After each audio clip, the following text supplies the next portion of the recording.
Who's going to be attending SEC Media Days for the Oklahoma Sooners in 2026? Let's discuss next here on Locked On Sooners.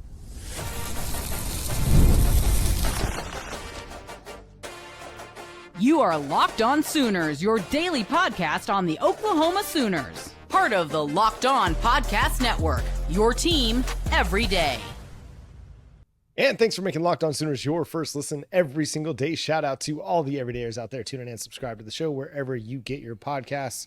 And if you want more Locked On Sooners with no ads, go check out the Everydayer Club at lockedonsooners.supercast.com, where you can get, excuse me, got a little something stuck in my throat. You can get ad-free versions of Locked On Sooners downloaded wherever you download and listen to podcasts. You also get an invite to the members-only Discord as well, plus some other things that we got cooking up ahead of SEC Media Days and the 2026 college football season. We got people joining us, and we're going to feature your questions in our weekly mailbag as well. Absolutely. And we've got some good questions that always populate here, popping up on YouTube, everywhere. But hanging out with us in the Everydayers Club is always a treat. Always got great questions, great conversation. So, yeah, come pull up and join us. All right. SEC Media Days is in a couple weeks, Jay. And last year we had John Mateer, Robert Spears Jennings, and R. Mason Thomas. John Mateer is going to be there again.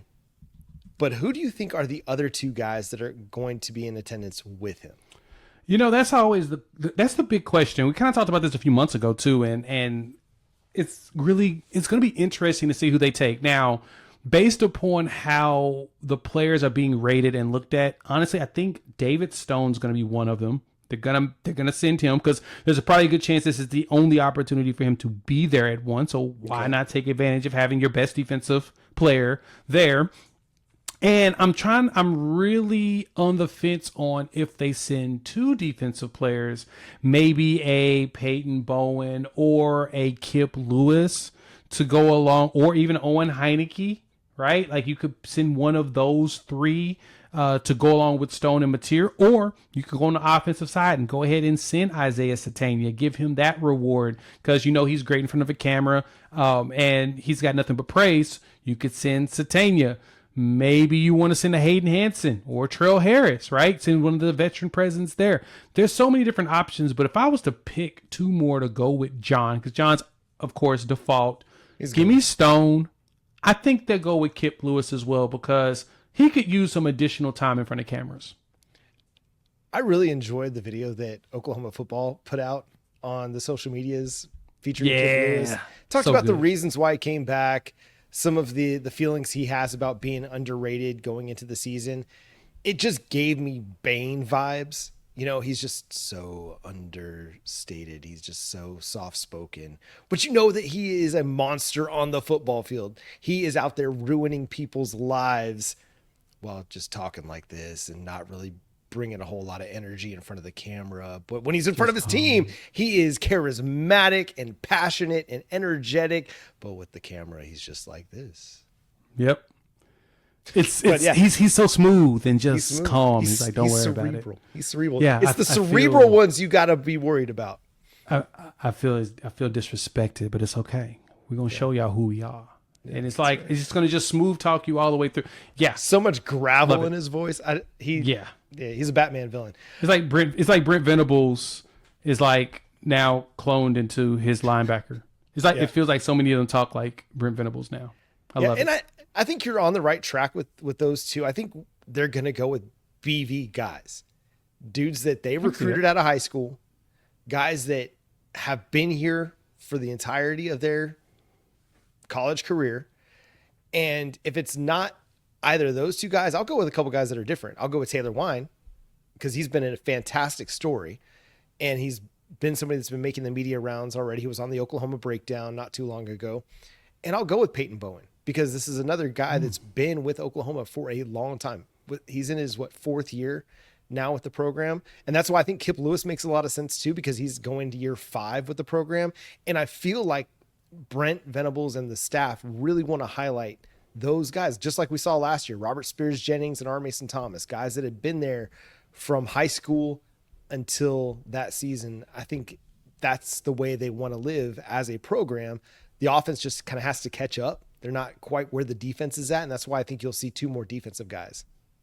Yeah, no, I totally agree with you there, and that's kind of what my thought is too. We're going to lean into the BV guys. Offense is a lot more.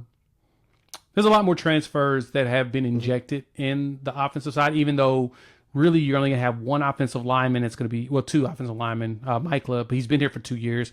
You're going to have two transfers in on the offensive line.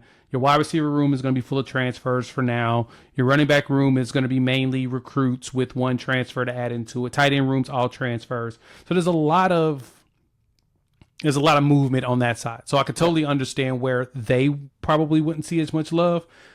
But it feels like Kip's going to take the reign of the Danny Stutzman and get it and go there, right? Like it was what you had with Jackson Arnold, you had Billy Bowman, and you had Danny Stutzman a couple of years ago at the first SEC one.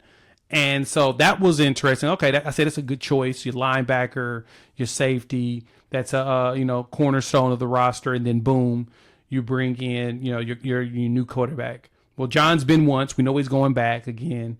So yeah, that's kind of why I'm sticking with Stone. He was great last year. Yeah. He was great too. John was fantastic. Great answers, great conversation about going into the SEC in comparison. The curiosity I have is going to be if it's between Stone, Kip, and Peyton Bowen. Two of those three have to go. Heck, they may send out four, but I don't think they send out four. I think it's going to be just three. Yeah, and man, I think Taylor Wine could be one of those guys too because he's easy in front of a camera. He doesn't seem to shy away from being able to recite the Brent Venables mannerisms and talking points and I think that's why they go with the guys that have been here for a while, not the transfers. And it's no disrespect to the transfers or Isaiah Satania. Aside from John Mateer, they're going to look to go there. Offensively, I mean, Heath Ozada's been here. He's been around. You don't know if he's going to be a starter on the offensive line. And Xavier Robinson, that's a guy that's coming back from injury, missed a lot of spring ball. I don't think that they're going to worry him with that. But I think next year you could see a Michael Fasusi go to SEC Media Days. Because again, you're looking at a dude that will have been now in the program going into his third season, a BV guy. Whereas you might have a first-year quarterback taking the reins next year. Maybe they don't even take a quarterback, and so they look to take some of their more high-profile players like a Michael Fasusi. Yeah, that's true. I'm curious if they give like Bo Bentley the Jackson Arnold treatment and make him go. I could see it, but you're right. I could also see them saying, you know what, we're going to send Fasusi. Like you said, we're going to send Fasusi. Heck, running back, you may send like an Xavier Robinson or Torrey Blaylock. I think a Danny Okoye could be over there. Maybe a Taylor Wine if he comes back. That's the biggest question. Is Taylor Wine going to actually come back? Yeah. You don't know. Yep. But you'll have possibly Cole Sullivan. He'll be one of your anchors there. Cortland Guillory's I think Cortland Guillory does go next year. I think he's a lock to go. And depending if Reggie Powers and Michael Boganowski are back, I think one of those two could be one that could follow. And you send like you said, a Michael Fasusi to go with it. That to me feels like a solid 3. Now, Torrey Blaylock goes out there and runs for 1,500 yards. He gonna be there.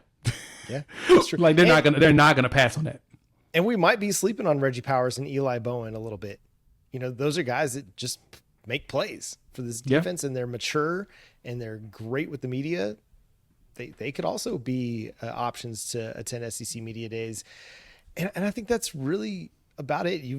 Jaden Jackson would be a good option as well. You've got a lot of really intriguing options that you could take with you out to SEC Media Days. And it's a lot of it's because they've done a great job of recruiting and retaining. Now, again, the offense just has to catch up to where the defense is, where it's like 90% high school recruits that are starting for you on that offensive side of the ball, which it's coming. It's just taking time because you've had offensive coordinator resets twice in Brent Venables' first 5 years at Oklahoma. All right. The topic that is taking the sports world by storm, jersey patches.